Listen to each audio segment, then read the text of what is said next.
Welcome to ഷെലൻസ് kitchen art. ഇന്ന് ഞാൻ പരിചയപ്പെടുത്തുന്നത് ബനാന കേക്കാണ്.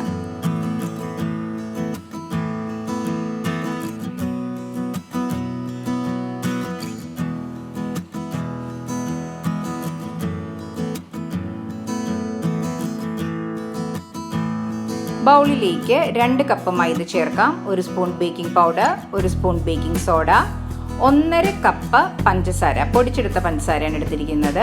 ഇനി നന്നായിട്ട് ഒന്ന് മിക്സ് ചെയ്തെടുക്കാം.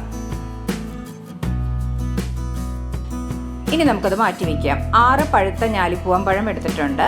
നമുക്ക് ചിങ്ങമ്പഴമോ പാളയംകുട പഴമോ എടുക്കാവുന്നതാണ്. നല്ല പഴുത്ത പഴം വേണം. ഇനി നന്നായിട്ട് ഒന്ന് ഉടച്ചു മാറ്റി വയ്ക്കാം. 2 കോഴിമുട്ട,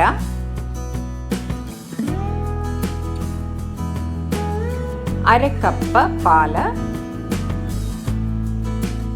3/4 tablespoon vanilla essence, 1/2 cup ഉരുക്കിയ ബട്ടർ, ഓയിലും ചേർക്കാവുന്നതാണ്. ഇനി ഇതൊന്ന് ജസ്റ്റ് ഒന്ന് മിക്സ് ചെയ്തെടുക്കാം. ഇനി നമുക്കിത് ഒരു മിക്സിയുടെ ജാറിൽ ഒഴിച്ച് നന്നായിട്ട് ഒന്ന് അടിച്ചെടുക്കാം. ഇപ്പം നന്നായിട്ട് അടിച്ചെടുത്തിട്ടുണ്ട്. ഇനി നമുക്കതിലേക്ക് നേരത്തെ തയ്യാറാക്കി വെച്ച മൈദയും പഞ്ചസാരയും ബേക്കിംഗ് പൗഡറും ബേക്കിംഗ് സോഡയൊക്കെ ചേർത്തതിട്ട് ഒന്ന് ജസ്റ്റ് ഒന്ന് അടിച്ചെടുക്കാം. ഒരുപാട് അടിക്കരുത്.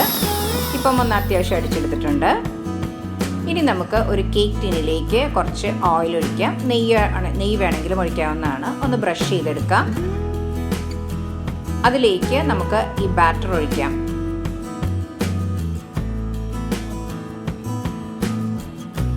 ഇനി അതൊന്ന് ലെവൽ ചെയ്യാം. ഇനി നമുക്കൊന്ന് ടാപ്പ് ചെയ്തെടുക്കാം. സ്റ്റീമറിൽ നന്നായിട്ട് വെള്ളം ഒഴിച്ച് നന്നായിട്ടൊന്ന് തിളപ്പിക്കാം. തിളച്ചതിന് ശേഷം നമുക്ക് ഈ പാൻ ഇറക്കി വെച്ച് ഹൈ ഫ്ലെയിമിൽ ഒന്ന് നന്നായി ചൂടായതിന് ശേഷം മീഡിയം ഫ്ലെയിമിലിട്ട് ഒന്ന് വേവിച്ചെടുക്കാം. ഇപ്പം 30 മിനിറ്റ് കഴിഞ്ഞു. ഏകദേശം നമ്മളുടെ കേക്ക് വെന്ത് വന്നിട്ടുണ്ട്. നടുക്ക് കുറച്ചും കൂടി ഒന്ന് വേവാനുണ്ട്. ഇനി നമുക്ക് ഒന്നും കൂടി ഒന്ന് മൂടി വെച്ചിട്ട് വേവിക്കാം. ഇപ്പോൾ ഒരു 10 മിനിറ്റും കൂടെ കഴിഞ്ഞു. 40 മിനിറ്റായി. ഇപ്പം നമ്മളുടെ കേക്ക് നല്ല വെന്ത് വന്നിട്ടുണ്ട്. ഇനി നമുക്ക് ഗ്യാസ് ഓഫ് ചെയ്യാം. ഇത് നമുക്ക് ഓവനിലും വേവിക്കാവുന്നതാണ്. ഇപ്പം നമ്മളുടെ കേക്ക് റെഡി ആയിട്ടുണ്ട്. നല്ല സോഫ്റ്റ് ആയിട്ടാണ് ഇരിക്കുന്നത്. നമുക്ക് കാണുമ്പോൾ തന്നെ അറിയാം. നിങ്ങളെല്ലാവരും ട്രൈ ചെയ്ത് നോക്കുക. നിങ്ങൾക്ക് ഇഷ്ടപ്പെട്ടെങ്കിൽ ലൈക്ക് ചെയ്യാനും ഷെയർ ചെയ്യാനും സബ്സ്ക്രൈബ് ചെയ്യാനും സപ്പോർട്ട് ചെയ്യാനും മറക്കരുത്. തൊട്ടടുത്തുള്ള ബെല്ലൈക്കൺ പ്രസ് ചെയ്താലേ ഇനി ഞാൻ അടുത്തിടുന്ന വീഡിയോയുടെ നോട്ടിഫിക്കേഷൻ കിട്ടുകയുള്ളൂ. Thanks for watching my channel.